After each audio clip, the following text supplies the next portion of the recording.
Ang kilalang tigasin na si PNP Chief Bato de la Rosa naging emosyonal habang binibigyang pugay ang mga SAF trooper na nasawi sa serbisyo. Narito po ang aking report.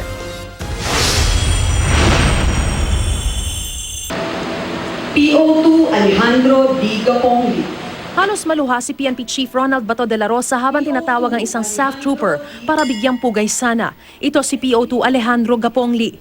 Pero pumanaw na pala sa isang operasyon sa Zamboanga del Norte nitong Abril si Gapongli habang isinisilbi ang warrant of arrest sa isang Omar Arasi alias Commander Sapi at kanyang mga kasamahan para sa kasong murder, multiple attempted murder at frustrated murder.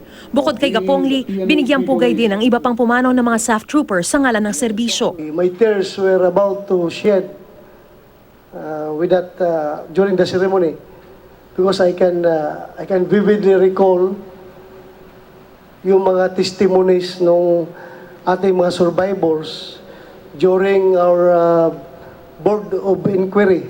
Hindi man miyembro ng SAF, naging miyembro ng Board of Inquiry na nag-imbestiga sa Mamasapano tragedy si Bato.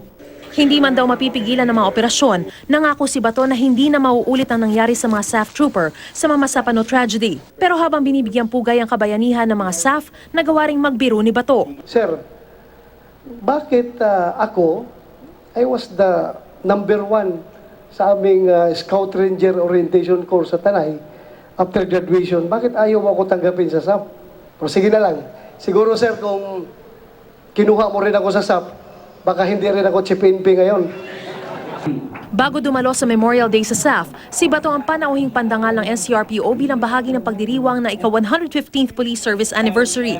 Dito binawi niya ang pagbilang sa NCRPO sa top 3 underperforming units nationwide. Tinabi ko lang yun dahil gusto kong mag-perform pa siya sa more.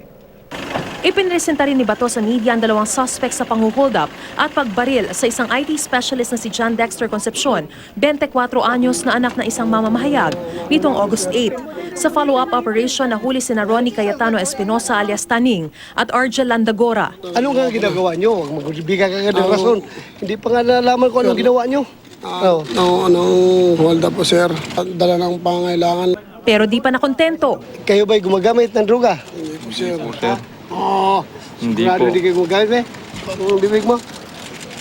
Kahit anong deny mo, hindi ka gumagamit ng droga, halata. Marungan.